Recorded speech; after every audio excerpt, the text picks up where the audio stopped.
स्वागत है आप सभी का भोपाल डिजाइन फेस्टिवल के दूसरे संस्करण में। ये आयोजित किया जा रहा है जागरण लेक सिटी यूनिवर्सिटी के जागरण स्कूल ऑफ डिज़ाइन के द्वारा। मेरा नाम है हर्षित, मेरे साथ मौजूद हैं संजय खिमसेरा सर।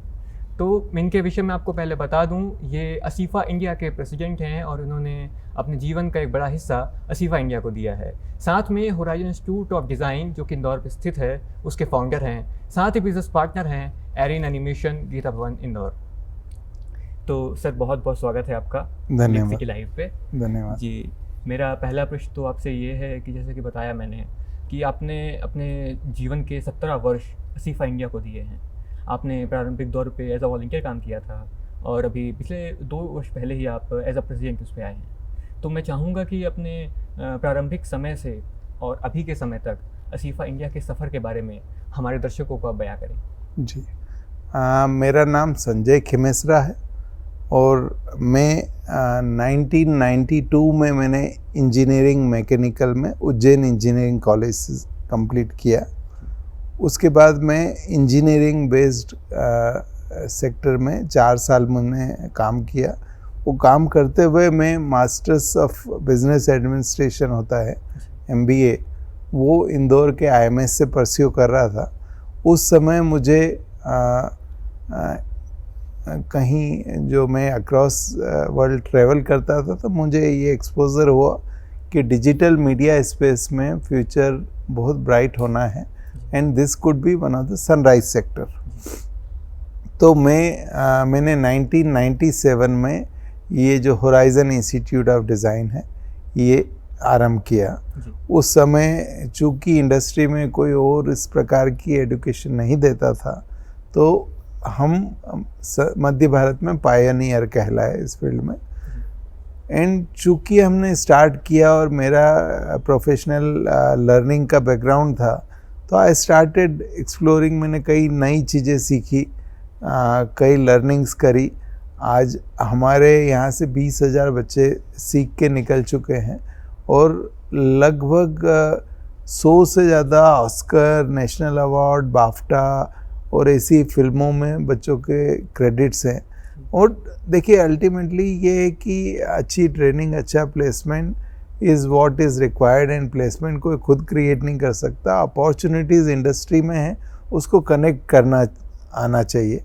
तो चूँकि मैं ये कर रहा था तो साथ में मुझे ऐसी ज़रूरत लगी कि इंडस्ट्री कनेक्ट होना चाहिए एक संस्था के लिए। तो वो इंडस्ट्री कनेक्ट मैंने देखा कि असीफ़ा इंडिया नाम की जो संस्था है या एनिमेशन सोसाइटी ऑफ इंडिया नाम की संस्था है वो एनिमेशन, विजुअल इफ़ेक्ट्स, गेमिंग में थोड़ा बहुत अच्छा काम कर रही थी। तो हमने 2007 में उनसे कनेक्ट करके और इंदौर में एक सब चैप्टर चालू किया। तो ये इनिशिएटिव हमने सिर्फ इस पॉइंट ऑफ व्यू से लिया कि कैसे हम स्टूडेंट्स को बेस्ट ऑफ द एक्सपर्ट्स के साथ इंटरेक्ट करा सकते हैं, क्योंकि इस फील्ड में लर्निंग जो है वो फैकल्टी से ज़्यादा नहीं होती है।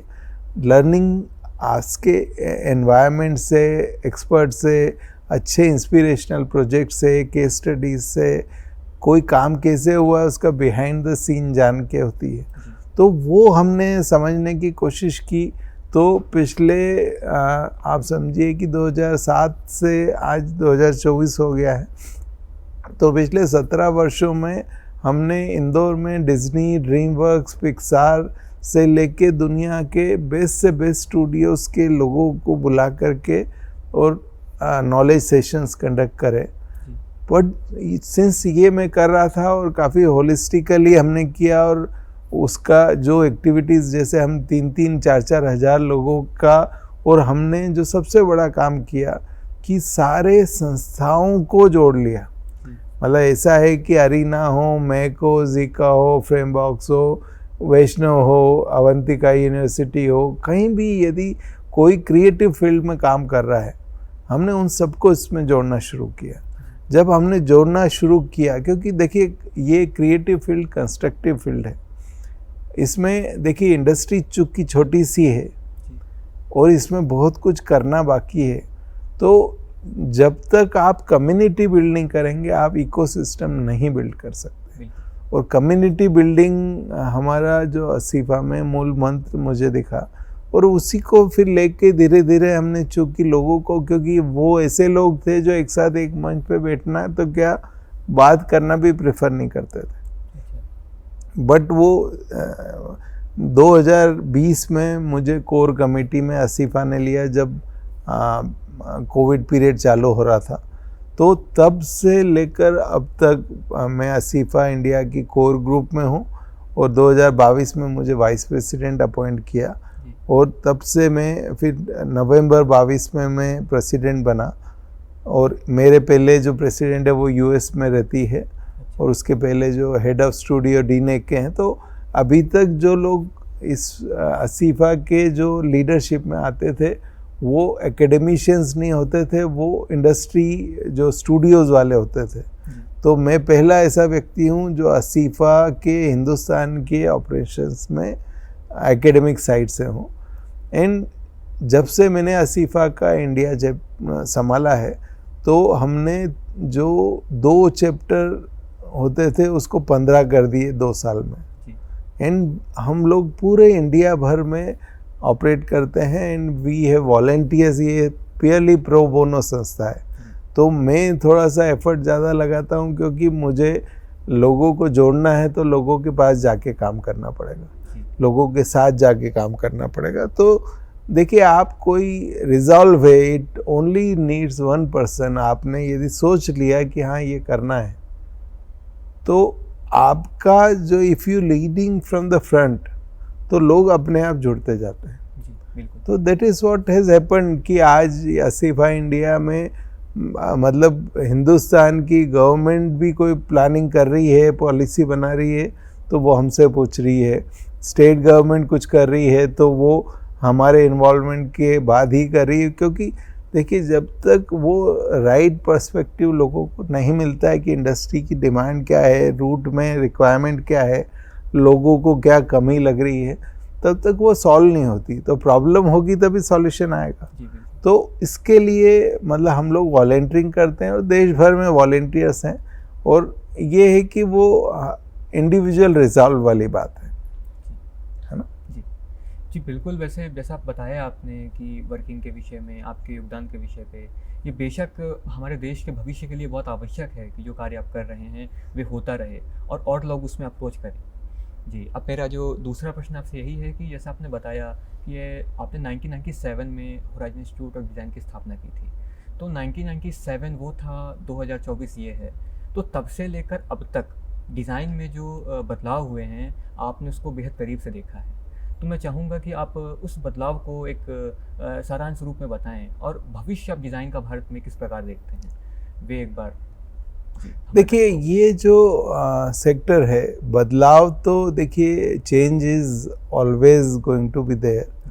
तो समय के साथ देखिए जो लोग बदलते नहीं हैं वो लोग बाहर हो जाते हैं। बिल्कुल। तो यदि आपको आज जो डायनामिक जो चेंजिंग एनवायरनमेंट है और पर्टिकुलरली डिज़ाइन स्पेस में, देखिए डिज़ाइन हिंदुस्तान में इतना तेज़ी से अडॉप्ट क्यों हो रहा है। पहले 1966 में NID खुला था अहमदाबाद में, उसके अलावा सिर्फ बॉम्बे में इंडस्ट्रियल डिज़ाइन सेंटर IIT में खुला था। उसके बाद तीसरा इंस्टीट्यूट खुलने में डिकेड्स लग गए। क्यों लग गए? क्योंकि डिमांड नहीं थी।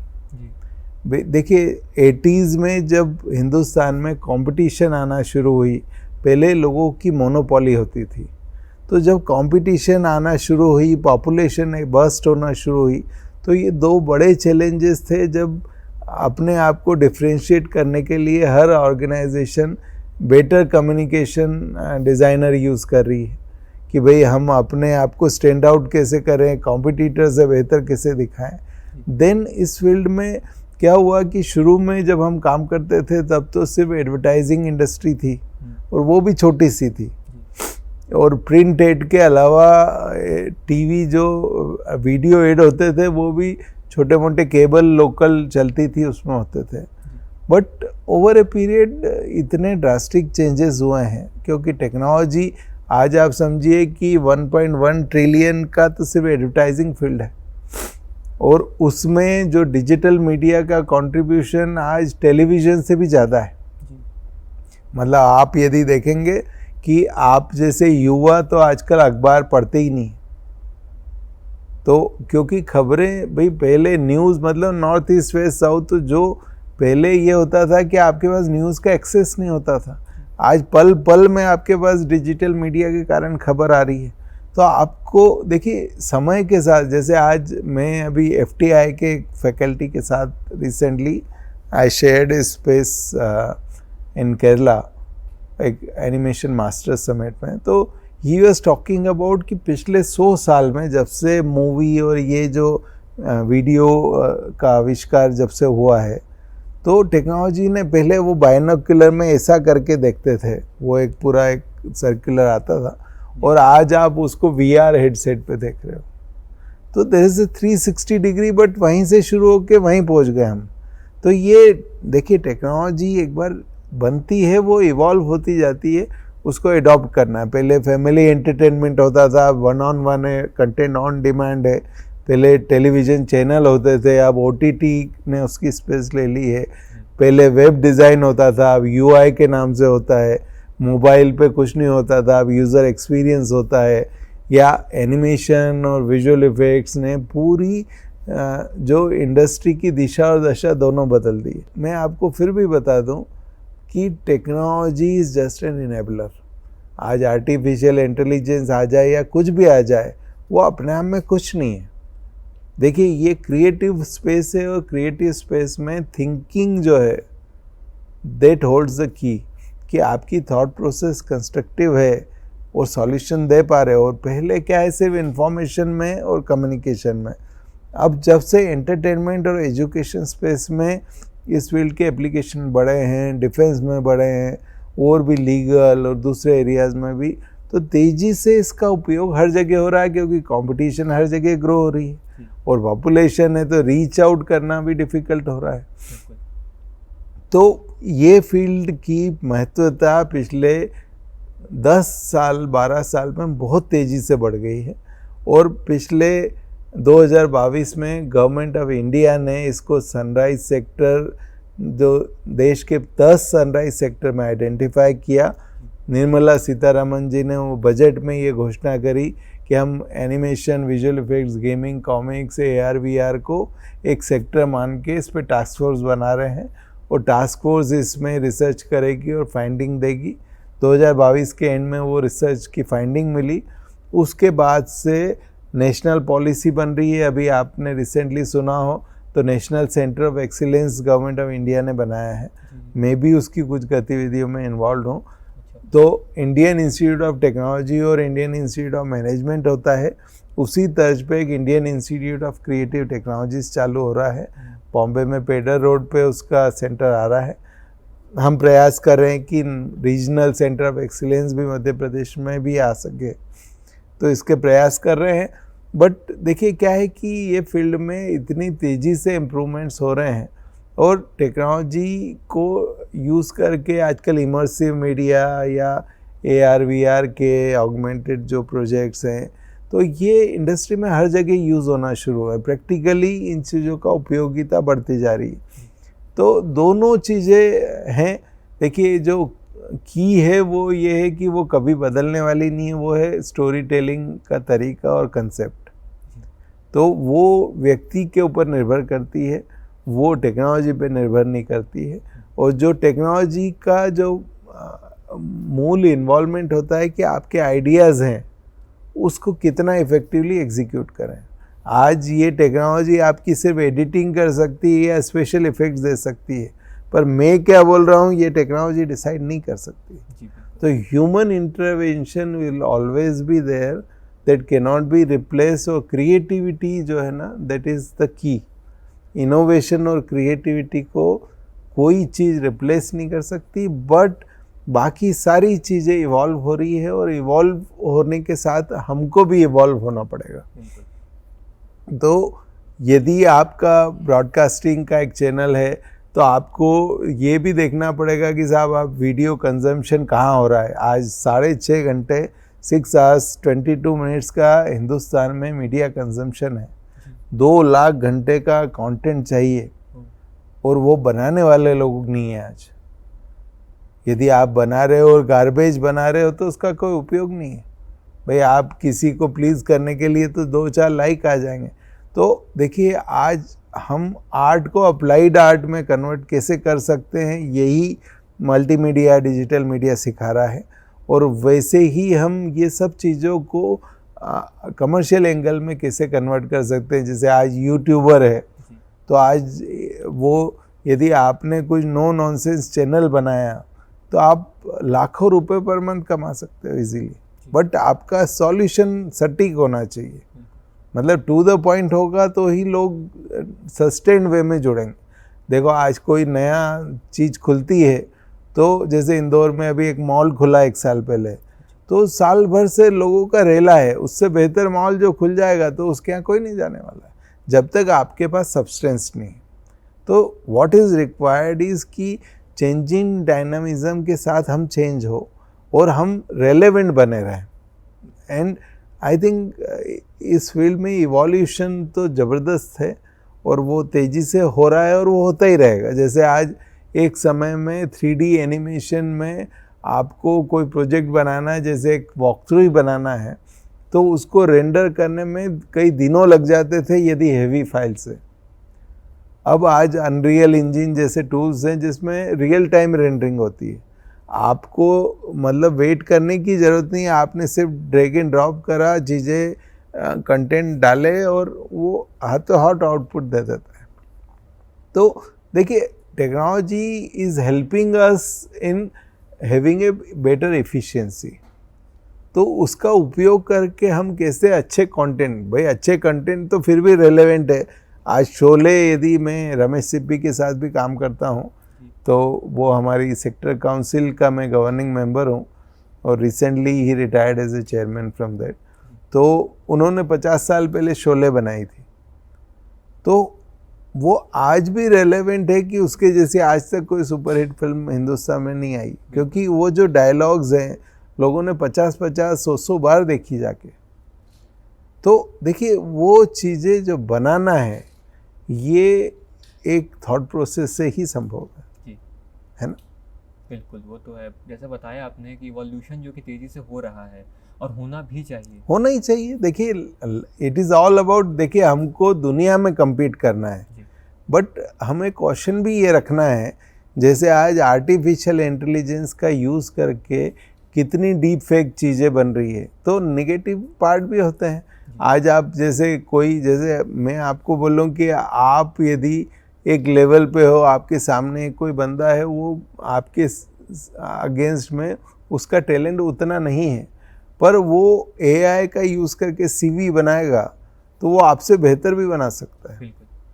तो इट डजेंट मीन कि ही हैज़ द टैलेंट। वो जैसे ही मुंह खोलेगा वो 2 मिनट में सामने वाला समझ सकता है, बट फर्स्ट इम्प्रेशन जो है टेक्नोलॉजी से वो इम्प्रूव हो रहा है, तो that is also there. So लोगों को इससे सोचना ज़्यादा पड़ रहा है। मतलब whatever you see you should not believe, that is also important. मतलब किस चीज़ को लेना और किसको छोड़ना, ये समझना भी बहुत ज़रूरी है। जी सर बहुत बहुत धन्यवाद आपका कि आपने अपना कीमती समय हमें यहाँ दिया और इतनी अच्छी बातों को आपने डिज़ाइन से लेकर भारत के भविष्य भूत को लेकर के आपने बताई। तो इसी के साथ सेशन यहाँ समाप्त होता है। मेरा नाम है अर्शित तिवारी, कैमरामैन तितली पटेल के साथ लेक सिटी लाइव भोपाल।